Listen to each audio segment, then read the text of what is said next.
तो हम बाहर जाने पर, कहीं बाहर जाते हैं जहाँ हमारे लिए ये नहीं हो पाता कि हम अपने ठाकुर जी को अपने साथ ले जाएं, और अगर नहीं ले जा पाते हैं तो कैसे ठाकुर जी की सेवा करें।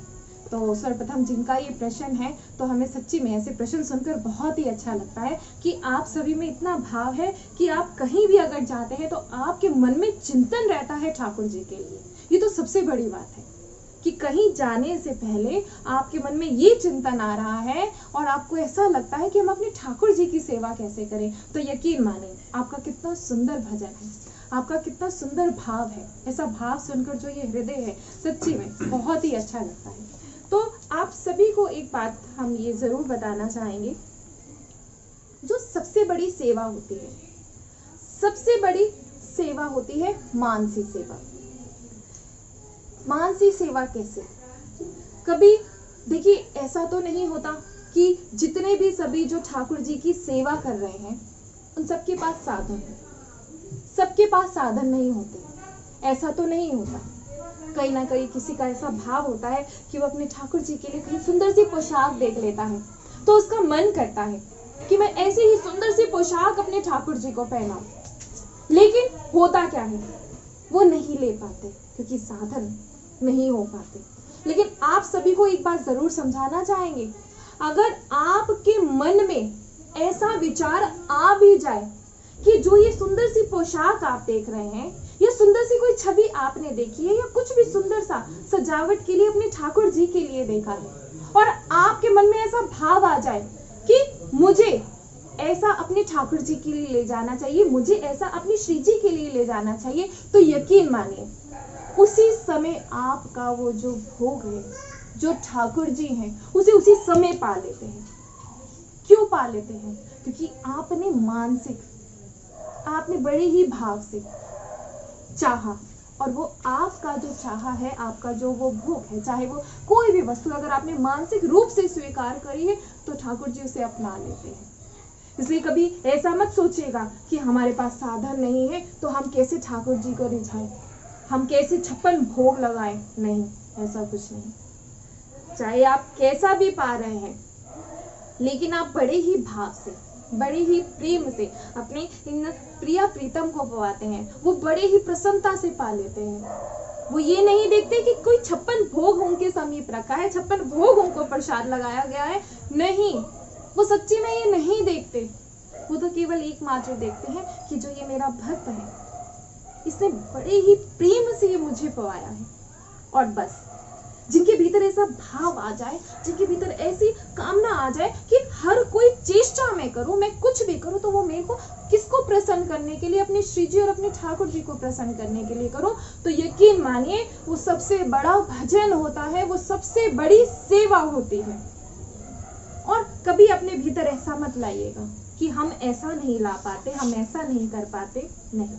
तो इसी तरीके से अगर आप कहीं ऐसे बाहर जाते हैं और अपने ठाकुर जी को अपने साथ नहीं ले जा पाते हैं, तो आप उनका चित्रपट लेकर जा सकते हैं, और जो मूर्ति रूप में हमारे जो आपके प्रिया प्रीतम है, उन्हें जहां भी आपके घर में वो विराजमान है, उन्हें वहीं रहने दिया जा सकता है, और उनका एक चित्रपट अपने साथ ले जाइए। और आप कोई सोचेंगे कि आप चित्रपट साथ ले जाए तो सेवा हो जाएगी। आपको एक बात जरूर बताएंगे, यहाँ ऐसे ऐसे संत हैं और जिनको आप अगर देख लेंगे ना तो आप कहेंगे कि ये तो ऐसे ही लगते हैं, बावरे से लगते हैं। तो कभी ऐसे बावरे जो भी नजर आए ना, उन्हें ऐसे मत समझिएगा, बहुत ही बड़ी कृपा होती है। अपनी श्री जी को ऐसे साथ साथ लिए डोलते हैं और बातें करते हैं और दिखाते हैं, वृक्ष यहाँ की लताएं दिखाते हैं, यमुना जी पर ले जाते हैं, न जाने श्री राधा वल्लभ लाल जी के दर्शन कराने ले जाते हैं, लेकिन बड़े ही भाव से, और उनको दिखाएंगे और उनसे बातें करते हैं। ऐसे होती है सेवा। सेवा मात्र का ये नहीं कि ठाकुर जी को आप चाहे सोने के सिंहासन पर भी विराजमान कर दीजिए, लेकिन अगर आपके मन में भाव नहीं है तो उस सेवा का भी कोई फायदा नहीं है। इसलिए कहीं भी जाएं, अगर नहीं ले जा सकते हैं ठाकुर जी की मूर्ति को, आप जो मूर्ति स्वरूप में आपके जो घर में विराजमान है उन्हें नहीं लेके जा सकते, तो उनका चित्रपट ले जाएं, और जहां भी भोग पाए तो सर्वप्रथम उन्हें भोग पवाएं, और जब उन्हें आप भोग पवाएं तो यही मान लीजिए कि आप घर पर ही उनकी सेवा कर रहे हैं, और जैसे मानसिक रूप से सेवा करते हैं तो यकीन मानिए ठाकुर जी उन सभी की सेवा को स्वीकार कर लेते हैं। इसलिए इस बात पर ध्यान दीजिए, आप अगर नहीं ले जा पाते हैं तो उनका चित्रपट ले जाएं और वहीं उनकी आप सेवा कर सकते हैं। अब जो ये श्री धाम वृंदावन है, देखिए हमारे पास तो केवल एकमात्र है और वो है श्री धाम वृंदावन। आप सभी को बार बार श्री धाम वृंदावन की महिमा सुनाना, हम आपको बार बार श्री धाम वृंदावन की महिमा सुनाते रहेंगे। एक दिन तो ऐसा अवश्य आएगा कि आपके भीतर भी जो भाव है, जिस भाव के, जिस प्रेम के श्री जी और ठाकुर जी भूखे हैं, जो आप सोचते हैं कि हम सेवा से उन्हें प्रसन्न कर देंगे, नहीं, वो आपके केवल भाव से ही प्रसन्न होते हैं। श्री वृंदावन धाम के खग, मृग, पशु, पंछी, तरुलता, श्री रज रानी जी, श्री यमुना रस, समस्त ब्रजवासी, समस्त रसिक जन और समस्त सहचरी वृंद और उनके प्राणाधार श्री युगल सरकार श्री श्यामा श्याम, सहचरी वृंद, सहचरियां, क्या सहचरियां की आप जानते हैं कि सहचरियां है कौन? क्या आप जानते हैं? जो अधिकार सहचरियों को मिला है, वो अधिकार देवों को भी नहीं मिला, और यहां तक कि खुद ब्रह्मा जी को भी सहचरियों का अधिकार नहीं। सभी ने न जाने बहुत सारी कोशिश करी, सभी बहुत यज्ञ करते हैं, वेद करते हैं, तब सब कुछ बहुत करते हैं, लेकिन जो सहचरियां हैं, जो सहचरियों का अधिकार है, जो सहचरियों की सेवा है, जो सहचरी रूप है, वो सबसे बड़ा है, उसका अधिकार सबसे बड़ा है। ऐसा क्यों? क्योंकि केवल एकमात्र सहचरियां ही हैं जिन्हें श्री लाडली जू की सेवा करने का मौका मिलता है, जिन्हें श्री लाडली जू के चरणों में महावर लगाने का मौका मिलता है, जो हर समय आठों पहर श्री जी की सेवा में रहती है, और ये किसी और को नहीं, ये केवल सहचरियों को मिलता है। इसलिए जब सहचरियों की सहचरी भाव जो है, जब आप समझ जाएंगे, तब आप सभी को समझ में आएगा कि कौन है सहचरियां। आठों पहर सेवा में रहती हैं श्री जी की, आठों पहर, और एक भी ऐसा क्षण नहीं जाने देती जो श्री जी की सेवा में ना हो। ऐसी सेवा क्या हम कर सकते हैं? नहीं, सच्ची मन। ये जो श्री जी की सेवा है ना, जो हम सोचते हैं, जब हम कहते हैं कि हम श्री जी की सेवा करते हैं, लेकिन यकीन मानिए हम तो नहीं कर पाते सच्ची में। जो श्री जी की सेवा है, जब हम जिन्हें मूर्ति समझते हैं, जिन्हें आप सभी मूर्ति समझते हैं, उन्हें मूर्ति नहीं समझना चाहिए।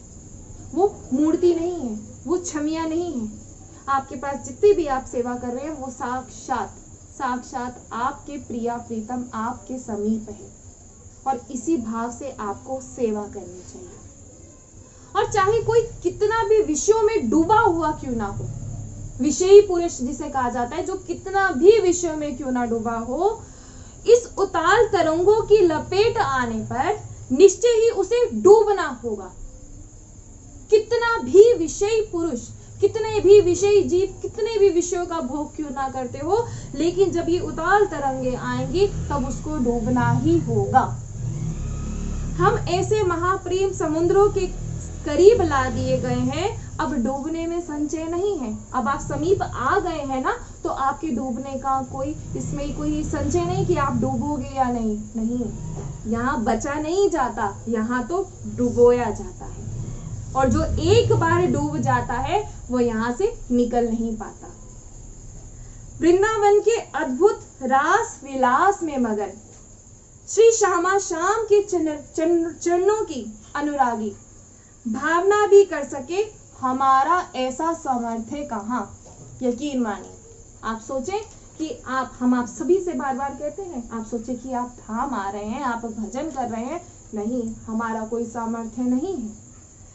युगल सरकार को दुलार करने वाली, युगल सरकार को आशीष देने वाली ऐसी महामय सहचरियों के चरना आश्रित हो सके, ऐसा हमारा सामर्थ्य नहीं। ये कृपा है लाडली जू के ऐसे महाप्रेम की कि समुद्र के पास हमें ले आई है। जैसे समुद्र के समीप जो घर होते हैं तो उन्हें डर होता है कि वो डूबेंगे, लेकिन यहाँ ऐसा नहीं है। यहाँ डर नहीं होता, यहाँ तो डूबने के लिए तैयार रहते हैं कि कब वो तरंगे आए और हमें डुबा ले जाए। ये केवल कहाँ हो सकता है? ये केवल श्री वृंदावन धाम में होता है। यहाँ बचने की आस नहीं होती कि बचा जाएगा, नहीं, यहाँ डूबने की आस रहती है कि तैयार है कब डूबे इस समुद्र में। बचना कोई नहीं चाहता, हर कोई यहाँ आता है केवल डूबने के लिए, और जो डूब जाता है वो कभी बाहर नहीं निकल पाता। ऐसी महिमा है श्री धाम वृंदावन की। अगर आ रहे हैं, दर्शन कर रहे हैं और श्री जी की कृपा से अगर धाम वास मिल गया है, तो यकीन मानिए आप उस समुद्र में आप डूब चुके हैं। और जो हमारी लाडली जो है वो बहुत ही कृपामयी है। उनकी कि इतनी कृपामयी है कि वो आपके ना कभी पाप नहीं देखेंगे। जब आज तक आप सभी ने सुना है कि जब ये मृत्यु हो जाती है तो जो हमें स्वर्ग है, जो नरक का जो द्वार दिखाया जाता है, वो हमारे कर्मों के अनुसार दिखाया जाता है। लेकिन यहाँ ऐसा नहीं होता। यहाँ श्री जी ये नहीं देखती कि आप कितने बड़े पापी हैं, आप कितने अवगुणी क्यों हैं, कुछ नहीं देखती। आपके सभी जितने भी पाप क्यों ना हो, जितने भी ऐसे कर्म क्यों ना हो, उन सब को भुला देती है और अपने हृदय से लगा लेती है। इसीलिए तो कहा जाता है कि धाम में आइए, श्री जी का भजन करिए जितना कर सकते हैं और डूब जाइए। और ये जो समुद्र है ये आपको खींच ले आएगा। बस धाम की महिमा सुनना शुरू करें, श्री जी का भजन सुनना शुरू करें।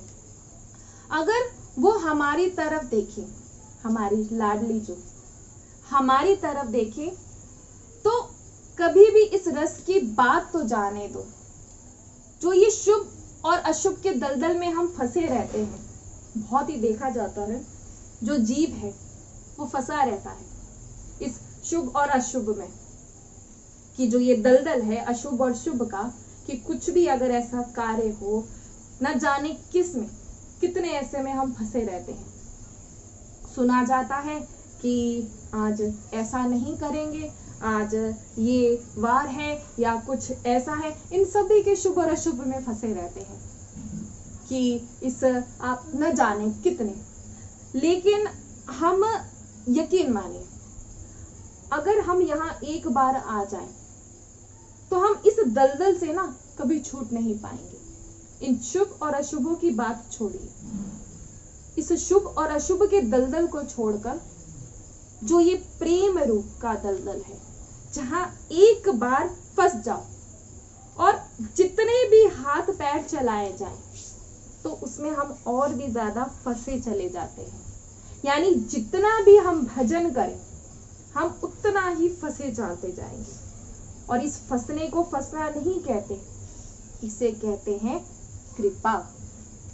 और ये सब पर हो जाती है, बस आप भजन करना शुरू करें। लेकिन भजन कैसे? केवल चिंतन एकमात्र हमारी प्रिया लाल, हमारी प्यारी जी। और जो ऐसे भाव से चिंतन करते हैं, जो ऐसे भाव से भजन करते हैं, श्री जी उनसे अत्यंत प्रसन्न हो जाती है और उनको स्वीकार कर लेती है। और जो अब ये अनंत जन्मों से जो हमें बांधे रखा है, जो बार बार जन्म के लिए विवश हमें किया जाता है, न जाने कितने जन्मों से हमें ऐसे बांध के रखा है और बार बार इस जन्म और मरण में हमें फंसाया जाता है। अगर भजन करेंगे तो श्री जी आपको इन सभी जो शुभ है, ये अशुभ है, जो ये जन्म है, जो ये मरण है, इन सब से निकाल देंगी और आपको श्री जी अपने महल में वास देंगी। जब श्री धाम वृंदावन का आपको वास मिलता है या आप श्री धाम वृंदावन में आ रहे हैं तो यकीन मानिए आपका जो ये जिस दलदल से आप हमेशा फंसे हुए थे, जिस जन्म मरण में आप हमेशा फंसे हुए थे, आप उससे छूट चुके हैं। आप पर कृपा हो चुकी है। आप चाहे मानिए या मत मानिए, लेकिन जब आपको समझ में आ जाएगा तो यकीन मानिए आप खुद सोचेंगे। सोचना नहीं होता, यहाँ जो ये भाव है, जो ये हृदय का प्रेम है, ये आंसुओं के रूप से, आंसुओं के रूप में ये प्रकाशित होता है। इसलिए जब ऐसे आंसू आए ना भाव में, तो कभी ये मत सोचिएगा कि क्यों आ रहे हैं, तो यकीन मानिए जो कृपा है, जो ये कृपा ही आपके किस रूप में, आंसुओं के रूप में आपके अश्रु से प्रवाहित हो रही है। और आपने निज महल में स्वामिनी जू ने हमें आश्रय दिया है। ऐसी कृपामय लाडली जू है, बस अब हमें ये अनुभव करना है। इनकी कृपा से सब कुछ हो सकता है। देखिए, अनुभव करना बहुत ही जरूरी है। जब तक हम अनुभव नहीं करते हैं तब तक हमें समझ में नहीं आता, क्योंकि कृपा पात्र है, कृपा हो रही है, लेकिन फिर भी समझते नहीं है। और ऐसा आपको अपने भीतर भाव लाना है और ऐसा आपको अनुभव होना चाहिए। आपको अनुभव करना है कि हमारे साथ ऐसा हो रहा है, और अगर लाडली जू की कृपा है तो आपके साथ ये सब कुछ हो सकता है। हमारे साधनों में इतना दम नहीं कि हम श्री प्रिया लाल के श्री अंगों की सेवा का अधिकार प्राप्त कर सके। कोई ऐसा साधन नहीं कि जिसमें इतना सामर्थ्य हो कि आप प्रियालाल की, श्री जी की अंगों की सेवा को आपको अधिकार मिले। श्री स्वामी जो के श्री अंगों की सेवा में जो डूबे हुए महापुरुष हैं, उन्होंने देखा है कि ब्रह्म सुख में भी वो सुख नहीं, ब्रह्म सुख में भी वो सुख नहीं जो श्री जी की चरण दास्ता में है।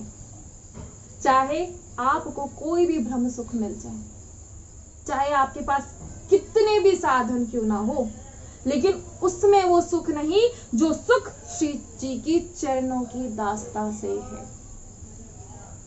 रूप ऐसा महामहिमामय है कि जो ब्रह्म में तन में है, जो अखंड दान में लीन है, वो लाल जू के रूप को देखकर विचलित हो गए भावना में।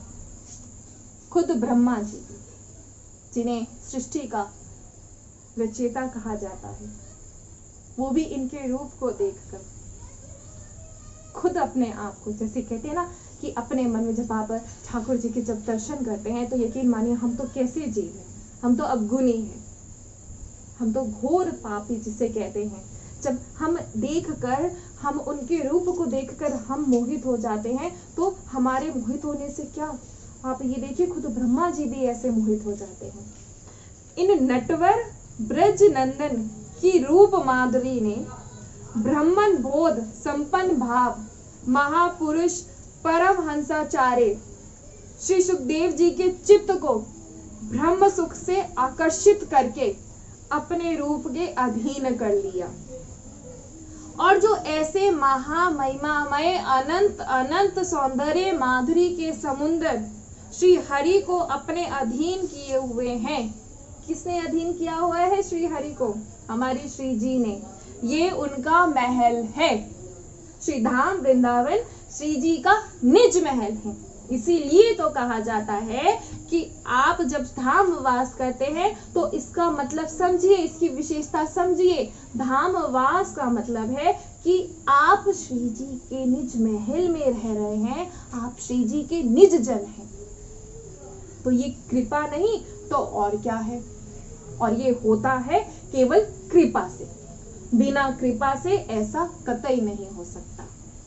और करती कौन है कृपा? केवल श्री जी और कोई नहीं।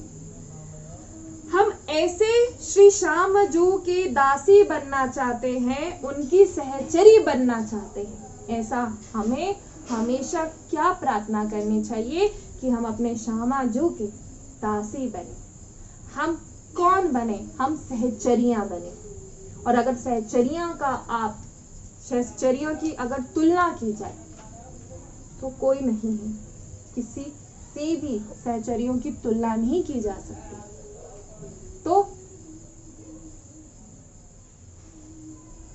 ऐसा अगर आप ऐसा जब अपने भीतर ऐसा भाव लाएंगे, जब कहा जाता है कि हम कौन हैं, हम श्री जी की सेवा कर रहे हैं, हम कौन हैं? हम सब सहचरियां हैं, श्री जी की सेवा कर रही हैं। और सहचरियां क्यों? एक आप जो कहते हैं कि जब नाम जब हम करते हैं और एक गुरुदेव के द्वारा बताया गया जो मंत्र है, जो हमें मंत्र दिया जाता है, तो जब नाम जप से कल्याण हो जाता है तो मंत्र जप करने से क्या होता है? जब ऐसा पूछा जाता है तो यकीन मानिए नाम जप से कल्याण तो हो जाएगा, ऐसा होता है। लेकिन जो ये भाव है, गोपी भाव है, सहचरी भाव है, ये केवल जो गुरुदेव के द्वारा बताए गए जो मंत्र है, जो उनके द्वारा दी गई आपको दीक्षा है, ये उसी की सहायता से हो पाता है। उनकी सहायता के बिना ऐसा नहीं हो सकता। और जो ये सहचरियों का जो ये पद है, ये बड़ा ही दुर्लभ पद है। इस बात पर सभी ध्यान दीजिए, सहचरियों का पद बड़ा ही दुर्लभ है। और जो सहचरियां हैं वो आठों पहर श्री जी की सेवा करती हैं। और एक बार को हमारे जो ये प्रियालाल है, हमारे जो ये ठाकुर जी हैं, इन्हें भी अनुमति लेनी होती है सहचरियों से। तो सोचिए कितना बड़ा पद है सहचरियों का। श्री हिताचार्य चरण जश जय घोष कर रहे हैं इस दासी पद का। बड़ा अद्भुत महिमामय भजन की चरम अवस्था, इससे बड़ा कोई भी भजन नहीं। नित्य विहार रस से बढ़कर कोई रस नहीं। प्यारी जू और प्यारे जू को दुलार करने से बढ़कर कोई उपासना नहीं। सहचरी पद से कोई बड़ा पद नहीं।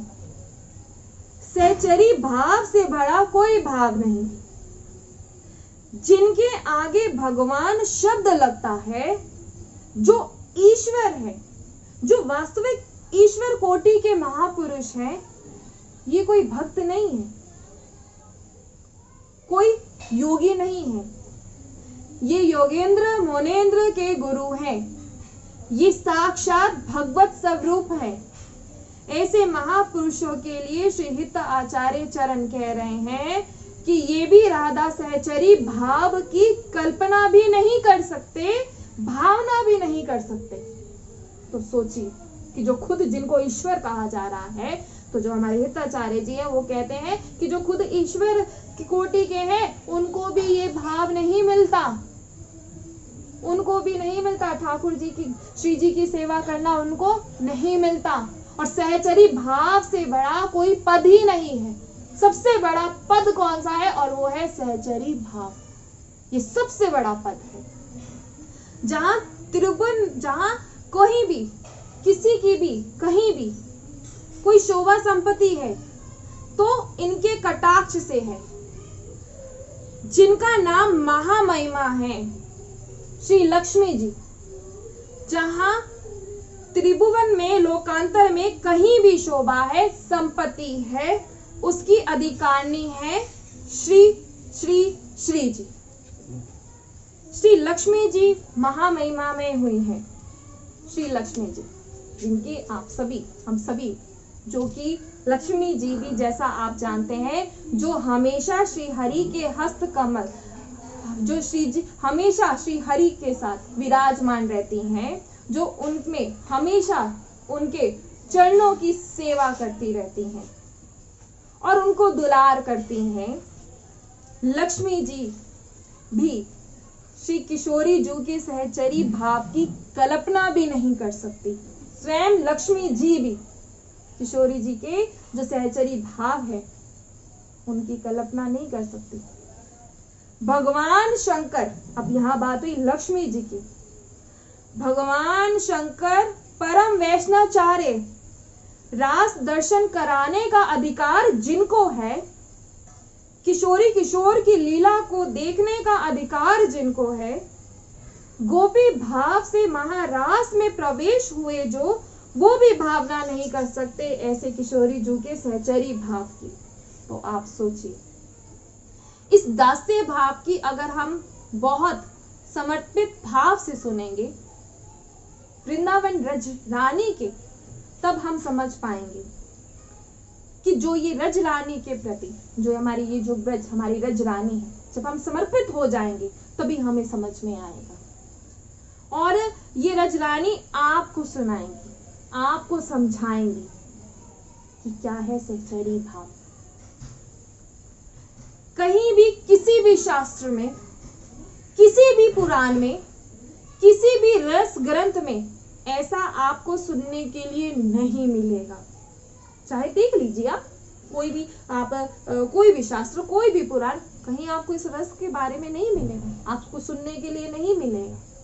और आप जितना इसे सुनेंगे, कहते हैं श्रवण करने से, जैसे आप कहते हैं करत करत अभ्यास, सुनने सुनने से, अगर आप जैसे बोलते हैं कि आपका एक आपके बालक है, उसे कुछ ऐसा उसको याद नहीं हो पा रहा, तो आप उसे क्या कहते हैं कि बार बार याद करो, इसे बार बार सुनो तो तुम्हें याद हो जाएगा। ऐसे ही आप लोगों के साथ है, सुनिए, जितनी धाम की महिमा आप सुन सकते हैं उतनी सुनिए।